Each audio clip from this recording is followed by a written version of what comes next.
मैं डॉक्टर शिखा अग्रवाल, सह आचार्य राजनीति विज्ञान, government college Sujangarh, online class में आप सभी का स्वागत।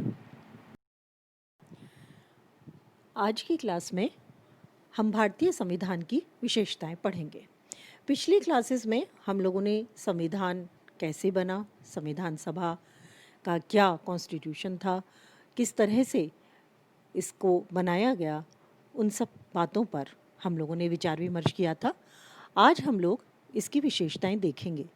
भारतीय संविधान, जैसा हमने पहले पढ़ा था कि विभिन्न देशों से व्यवस्थाओं को लेने के बाद बनाया गया था। उस आधार पर भारतीय संविधान भारतीय परिस्थितियों में ढाला गया और जो व्यवस्थाएं की गई वो इस तरह से की गई, चाहे हमने विशेषता ली संसदीय व्यवस्था की जो हमने ब्रिटेन से ली, या हमने संघात्मक व्यवस्था ली जो हमने अमेरिका से ली, या हमने न्यायिक पुनरावलोकन की व्यवस्था ली जो हमने अमेरिका से ली, लेकिन उसके बावजूद भी उसको हमने भारतीय परिस्थितियों के अनुसार ढाला। ये हम लोगों ने अपनी पिछली क्लास में पढ़ा था। आज हम लोग इसी आधार पर भारतीय संविधान की विशेषताओं का विश्लेषण करेंगे। सबसे पहली विशेषता है निर्मित, लिखित और सर्वाधिक व्यापक संविधान। ये एक बहुत बड़ी विशेषता है भारतीय संविधान की।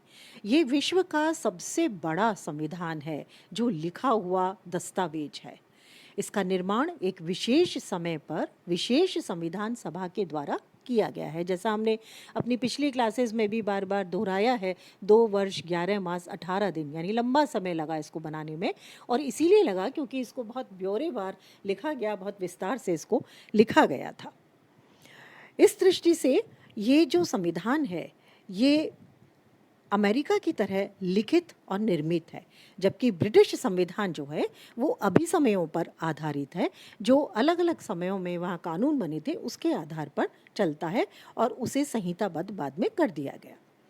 डॉक्टर आइवर जेनिंग्स का मानना था कि भारतीय संविधान विश्व का सर्वाधिक व्यापक संविधान है।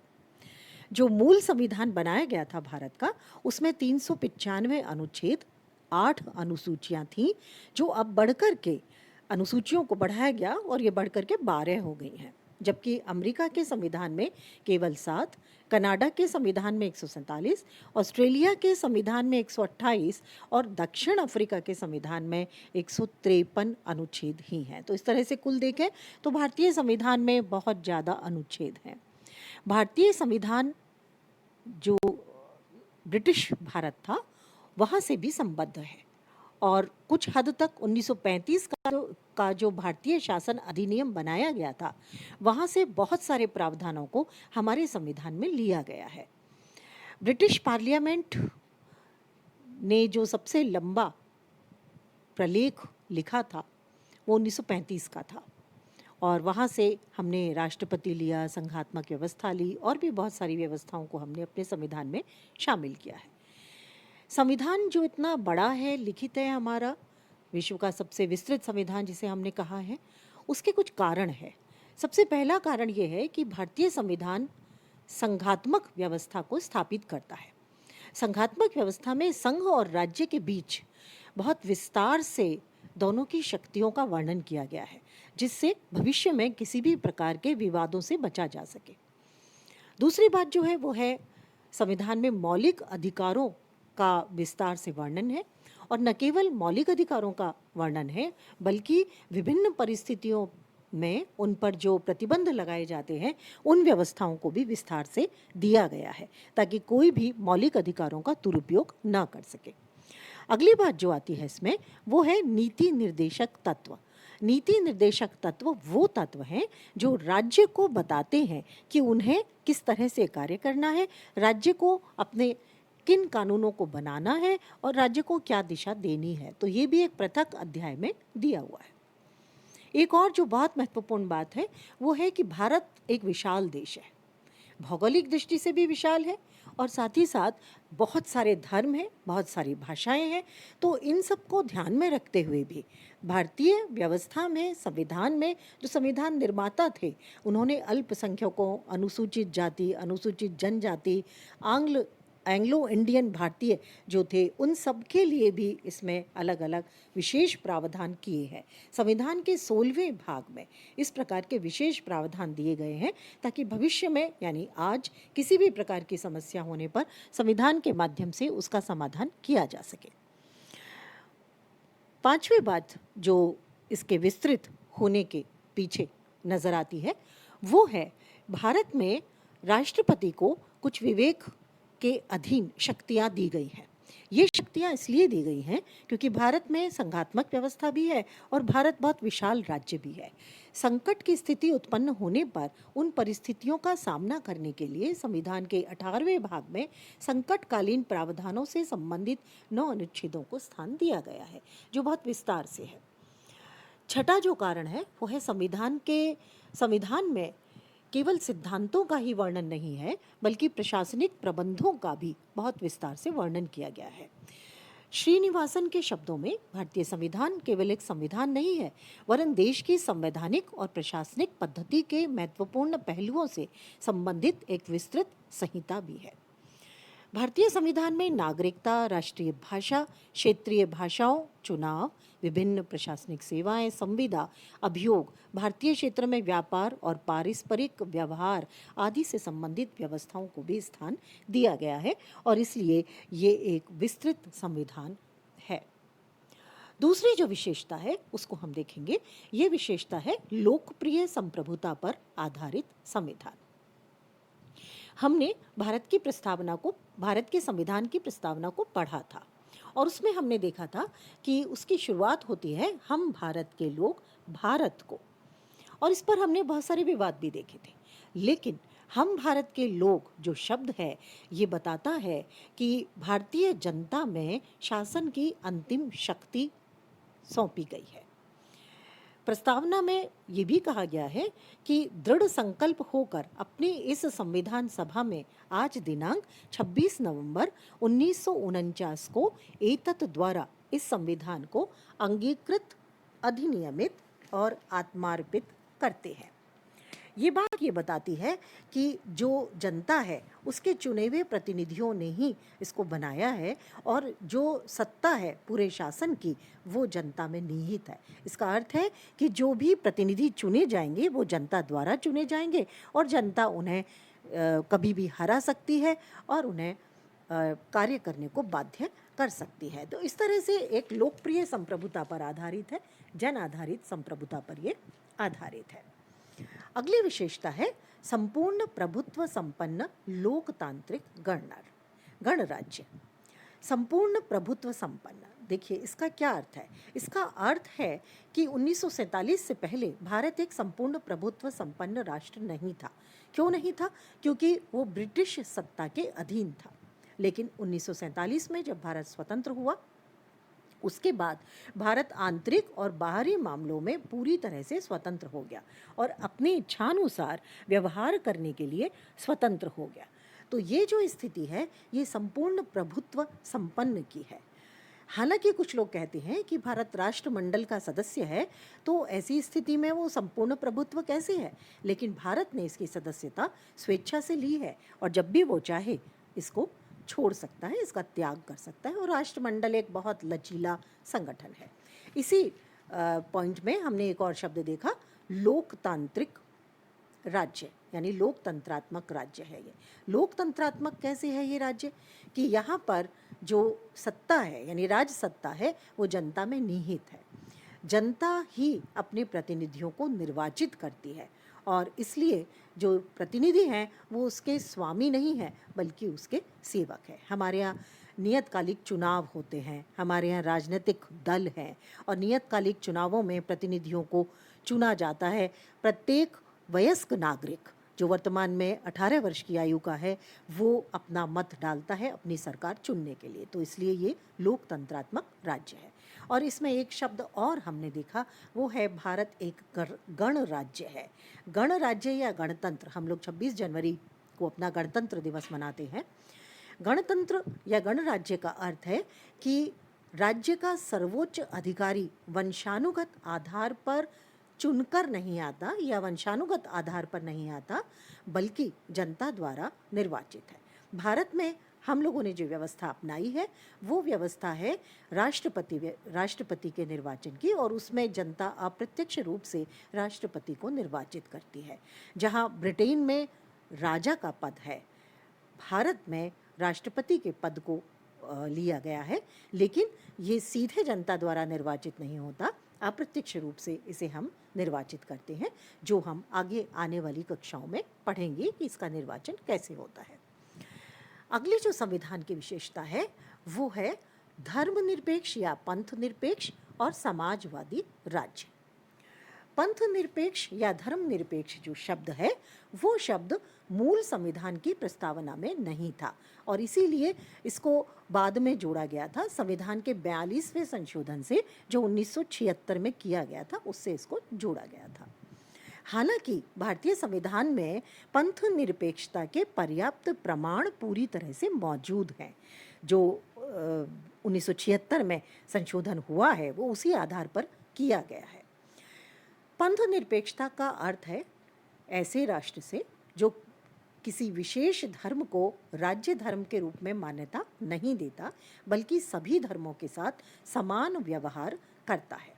श्री वेंकटरमण के अनुसार पंथ निरपेक्ष राज्य न तो धार्मिक है, न अधार्मिक और न धर्म विरोधी, परंतु धार्मिक कार्यों से सर्वथा पृथक है और धार्मिक मामलों में पूर्णतया तटस्थ। पंथ निरपेक्षता भारतीय संविधान में जो मौलिक अधिकार जनता को दिए गए हैं उसमें भी दिखाई देती है। ये माना गया है कि धर्म के नाम पर धार्मिक स्थल समाज विरोधी गतिविधि का अगर केंद्र बनते हैं तो उन स्थितियों में राज्य इस मामले में हस्तक्षेप कर सकती है। ये विचार धर्म विशेष से जुड़ी धार्मिक शिक्षा का निषेध करता है, किसी नैतिक शिक्षा का विरोध नहीं करता। इसके साथ साथ डोनाल्ड ई स्मिथ का मानना था कि धर्मनिरपेक्षता से तात्पर्य ऐसे राज्य से है जो व्यक्ति के नागरिक होने से संबंधित है, किसी धार्मिक भावना के आधार पर नहीं, जो संवैधानिक रूप से किसी धर्म से संबंधित नहीं है, न किसी धर्म में हस्तक्षेप करता है, न इसका प्रचार, बल्कि संस्थाओं और व्यक्तियों को धार्मिक स्वतंत्रता प्रदान करता है। संविधान ने ये कहा है कि सार्वजनिक व्यवस्था, सदाचार और स्वास्थ्य के नियमों के अधीन रहते हुए सभी नागरिकों को अंतःकरण की और धर्म को अबाध रूप से मानने, आचरण तथा प्रचार करने की पूर्ण स्वतंत्रता प्राप्त होगी। तो इस तरह से भारत में धर्मनिरपेक्षता को शुरू से ही अपना लिया गया था। फॉर्मली इसको पंथ निरपेक्षता शब्द को 1976 में जोड़ा गया। इसी से जुड़ा हुआ दूसरा शब्द है समाजवाद। समाजवाद जो शब्द है ये शब्द भी 1976 में भारतीय संविधान की प्रस्तावना में जोड़ा गया था, 42वें संविधान संशोधन से। संविधान सभा में इस बात पर पर्याप्त विवाद भी हुआ था कि भारत के द्वारा समाजवाद के राज्य दर्शन के रूप में इसे स्वीकार किया जाए अथवा नहीं, लेकिन अंत में इसे स्वीकार किया गया और इस तरह से स्वीकार किया गया कि भारतीय संविधान में लोक कल्याणकारी राज्य की अवधारणा को मान लिया गया।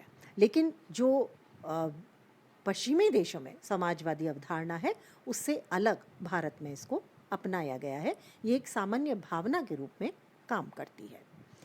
5वें संविधान की जो हमारी विशेषता है वो है कठोरता और लचीलेपन का समन्वय। भारतीय संविधान एक साथ, एक तरह से देखा जाए तो दो विपरीत बातें हैं, कठोरता और लचीलापन, लेकिन दोनों बातों को यहाँ पर मिलाया गया है, उनका समायोजन किया गया है। और इसका कारण ये है कि भारत में संघीय व्यवस्था है और भारत एक विशाल राष्ट्र है, विविधताओं वाला। तो इसलिए ये माना गया कि इसमें संविधान दोनों तरह से संशोधन करने की प्रणाली को काम में लिया जाए। कठोर तरीके से, यानी कुछ ऐसे तरीके हैं जिनमें आसान नहीं है संविधान में संशोधन करना, और कुछ तरीके ऐसे हैं जिससे आसानी से संशोधन किया जा सकता है। संविधान में जिसमें साधारण कानून और संवैधानिक कानून में अंतर नहीं किया जाता और संविधान में विधि निर्माण की साधारण प्रक्रिया के आधार पर संशोधन किया जाता है, उसे लचीला संविधान कहा जाता है। इसके विपरीत कठोर संविधान में संवैधानिक संशोधन के लिए साधारण कानून निर्माण से भिन्न और जटिल प्रक्रिया को अपनाया जाता है। भारत में अधिकांश धाराओं को संशोधित करने के लिए संसद के सभी सदस्यों के बहुमत के अतिरिक्त उपस्थित और मतदान में भाग लेने वाले सदस्यों के 2/3 बहुमत की भी आवश्यकता होती है। अनुच्छेद 368 के अनुसार कुछ विषयों में संशोधन के लिए संसद के समस्त सदस्यों के बहुमत और उपस्थित सदस्यों के 2/3 बहुमत की आवश्यकता के अतिरिक्त कम से कम आधे राज्यों के विधानमंडलों का समर्थन भी आवश्यक है। ये इसलिए किया गया ताकि कुछ विशेष या महत्वपूर्ण विषयों पर केवल संसद संशोधन न कर सके, बल्कि विधानमंडलों की स्वीकृति भी आवश्यक है, जिससे देश का एकात्मक स्वरूप बना रहे। ये जो विषय रखे गए हैं उसमें राष्ट्रपति के निर्वाचन की विधि, केंद्र राज्य के मध्य शक्तियों का विभाजन, राज्यों का संसद में प्रतिनिधित्व आदि विषय आते हैं। तो ये एक बहुत महत्वपूर्ण विशेषता है कि दोनों बातों का हमने समन्वय इसमें किया है। और अगली विशेषता हम देखते हैं संसदीय प्रभुता तथा न्यायिक सर्वोच्चता। यहाँ भी भारतीय संविधान में 2 अलग संविधानों की विशेषताओं को काम में लिया गया है। संसदीय संप्रभुता या संसदीय प्रभुता हमने ब्रिटिश संविधान से ली है, ब्रिटिश व्यवस्था से ली है, और न्यायिक सर्वोच्चता हमने अमेरिका के संविधान से ली है। ब्रिटिश संविधान में ब्रिटिश संसदीय सर्वोच्चता को माना गया है और वहाँ के संविधान में या वहाँ की व्यवस्था के बारे में कहा जाता है कि ब्रिटिश संसद स्त्री को पुरुष या पुरुष को स्त्री बनाने के अतिरिक्त सब कुछ कर सकती है। लेकिन भारत में ऐसा नहीं है। जैसा हम अभी तक विशेषताएं देखते आ रहे हैं, तो संसदीय सर्वोच्चता को हालांकि अपनाया गया है, लेकिन उसके बावजूद भी उसमें बहुत सारी चीज़ें ऐसी हैं जिससे संविधान की रक्षा के लिए, और क्योंकि लिखित संविधान है भारत में, कठोर भी संविधान है, निर्मित भी संविधान है, तो उसकी संविधान की सर्वोच्चता को बनाए रखने के लिए इस तरह का प्रावधान किया गया है ताकि कोई भी सरकार अगर पूर्ण बहुमत में है तो संसद में मनमाने तरीके से संविधान में परिवर्तन न कर सके या व्यवस्थाओं में परिवर्तन न कर सके। इसके लिए अमेरिका के संविधान की जो व्यवस्था है सर्वोच्च न्यायालय की न्यायिक पुनरावलोकन की, उसको भारत में अपनाया गया है। तो इस तरह से दोनों व्यवस्थाओं के मध्य इसमें सामंजस्य किया गया है। और ये विशेषता जो है ये भी हमने 2 अलग अलग राष्ट्रों से जो क्लॉजेज लिए हैं, जो विशेषताएं ली हैं, उससे लेकर के बनाया है।